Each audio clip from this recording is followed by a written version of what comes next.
المشاهدون الأفاضل، طيب الله أوقاتكم أينما كنتم بكل خير. أحييكم وأقدم نشرة أخبار المساء من الفضائية الإريترية أستهلها بالعناوين.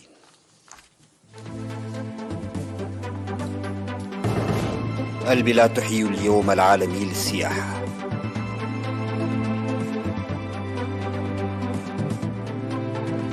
نمو المزارع والمراعي في مايعين.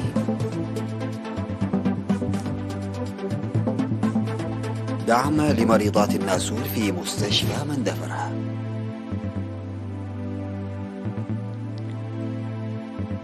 سماع عدوي إطلاق نار كثيف في العاصمة البوركينابية وقطع بث التلفزيون الرسمي.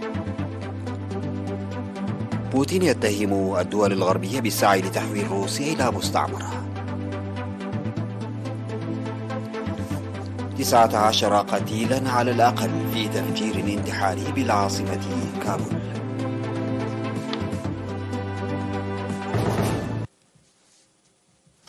السلام عليكم ورحمة الله تعالى وبركاته. قالت المدير العام لقسم الخدمات السياحية في الإقليم الأوسط السيدة ليا جبرآب إن اليوم العالمي للسياحة الذي يحتفى به سنويا في 27 من سبتمبر يذكرنا بالعمل القوي لتطوير الفرص الاقتصادية والاجتماعية التي مصدرها الموارد السياحية.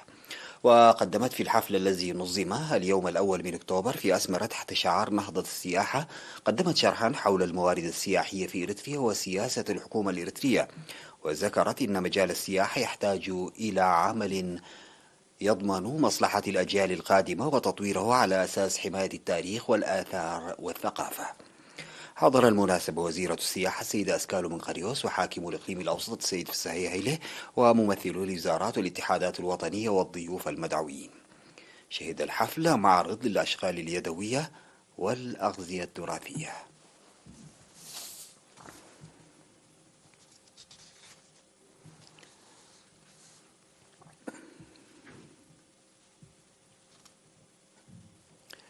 جرى اليوم الأول من أكتوبر في أسمرة على مستوى البلاد إحياء اليوم العالمي لكبار السن تحت شعار الرعاية والدعم للمسنين. حضر المناسبة التي جرت في مركز دبعت للتدريب المهني وزيرة العمل والرعاية الاجتماعية السيدة لؤول جبرآب ومسؤولين آخرين. وأشار المدير العام لقسم الرعاية الاجتماعية في وزارة العمل والرعاية الاجتماعية السيد محرة آف السهيه إلى المادة القائلة إن العمل لاستمرارية الثقافة المجتمعية التي تعتني بكبار السن التي يحويها الميثاق الوطني، موضحا بأن الحكومة تعمل باهتمام لضمان استمرارية قيم المجتمع الإريتري المرتكزة على التعاون والتكافل. وذكر استراتيجية وزارة العمل والرعاية الاجتماعية لحل المصاعب الاجتماعية وتعزيز وتشجيع دور المجتمع والإدارات فيها. وقال إن كبار السن أساس المجتمع ويعملون على نقل خبراتهم وحكمتهم إلى الشباب والقيام بدور نشط في الحياة الاجتماعية والاقتصادية، ويسهمون في قيادة الأسر والمجتمع ونقل الثقافة والتراث والعادات والتاريخ وحل قضايا الشعب.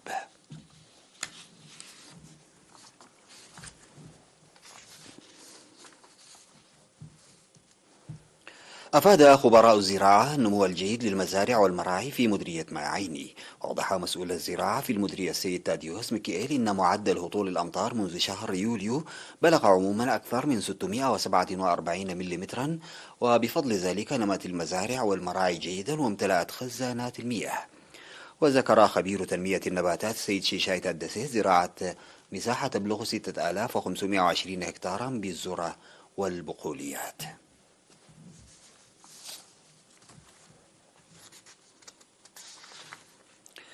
قدمت عضوات الاتحاد الوطني للمرأة الإريترية فرع السويد دعما عينيا لمريضات الناسور في مستشفى الإقليم الجنوبي المرجعي.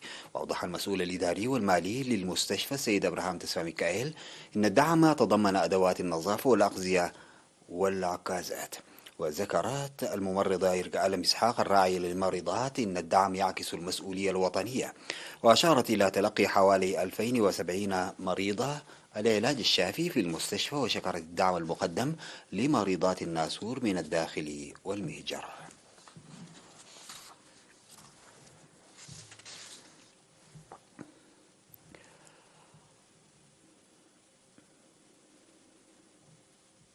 أفاد مراسل وكالة الأنباء الإريترية بأن الأمطار الغزيرة المصحوبة بالرياح القوية والثلوج التي هطلت عصر 29 من سبتمبر المنصرم أدت إلى أضرار بشرية ومادية في ألبو.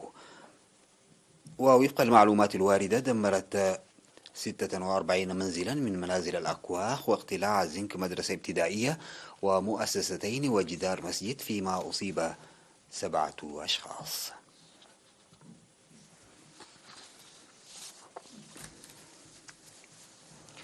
بعد الفاصل سادتي أعود بالأخبار الخارجية.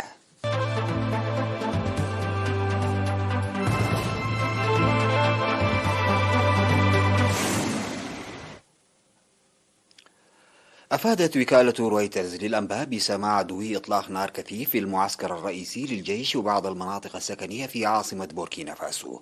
كما أكد شهود لوكالة الأنباء الفرنسية سماع طلقات نارية في الحي الذي يضم القصر الرئاسي ومقر المجلس العسكري الذي تولى السلطة خلال الانقلاب في يناير الماضي.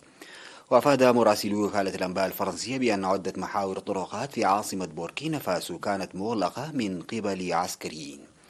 انتشر هؤلاء العسكريون على أبرز مفترقات طرق في المدينة، لا سيما حي أواجا 2000 حيث تقع الرئاسة ومقر المجلس العسكري الحاكم، لكن أيضا أمام مقر التلفزيون الوطني كما قال أحدهم. وكان بث التلفزيون الرسمي مقطوعا وحلت شاشة سوداء محل البرامج مع رسالة تفيد بلا إشارة فيديو. ووعد رئيس هذا المجلس الليفتنانت كولونيل بول هنري داميبا بجعل الأمن أولويته في هذا البلد الذي يشهد منذ سنوات هجمات جهاديين.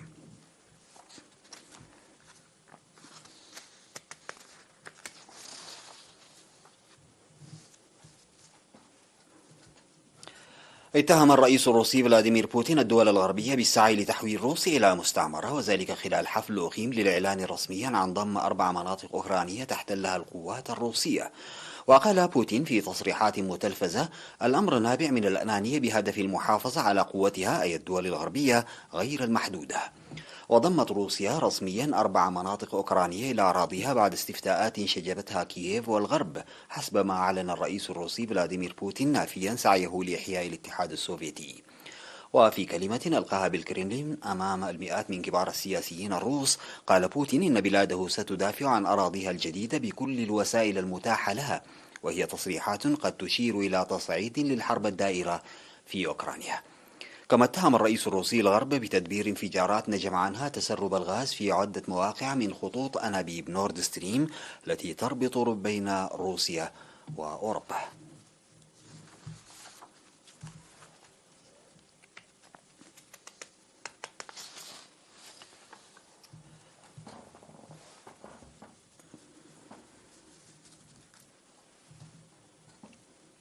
أعلن متحدث باسم الشرطة الأفغانية مقتل 19 شخصا على الأقل في عملية انتحارية وقعت في مركز تربوي في حي دشت البرشي غربي العاصمة الأفغانية كابول أثناء وجود طلاب فيه. وقال خالد زدران أن الطلاب كانوا يستعدون للامتحان حين فجر انتحاري نفسه في هذا المركز التربوي وقتل 19 شخصا للأسف، وأصيب 27 بالجروح. ويقوم المركز بإعداد طلاب لامتحانات الدخول إلى الجامعات.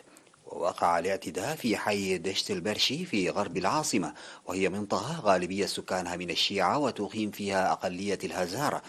سبق أن شهدت بعض أعنف الاعتداءات التي وقعت في أفغانستان. وشهد حي دشت البرشي في السنوات الأخيرة ومنذ استعادة طالبان السلطة في 2021 عدة اعتداءات تبناها تنظيم الدولة الإسلامية في خراسان، الفرع الإقليمي لتنظيم الدولة الإسلامية.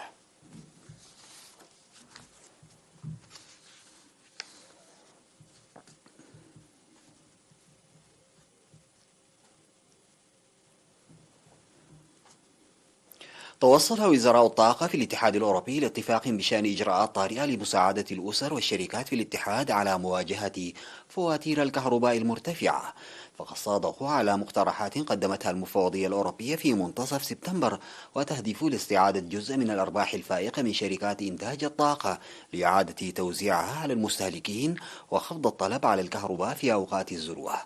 وتمثل الإجراء الآخر في تحديد الحد الأقصى لعائدات منتجي الكهرباء من المصادر النووية والمتجددة من الرياح والطاقة الشمسية والطاقة الكهرومائية، الذين يجنون أرباحا استثنائية من خلال بيع إنتاجهم بسعر أعلى بكثير من تكاليف الإنتاج.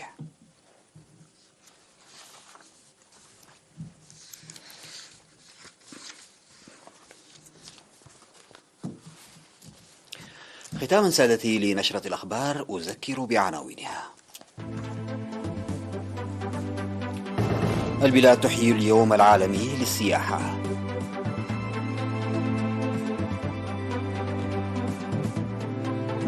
نمو جيد للمزارع والمراعي في نويعين.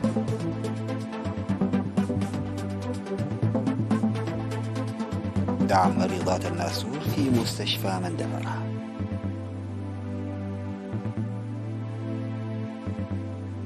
سماع دوي إطلاق نار كثيف في عاصمة بوركينا فاسو وقطع بث التلفزيون الرسمي. بوتين يتهم الدول الغربية بالسعي لتحويل روسيا إلى مستعمرة.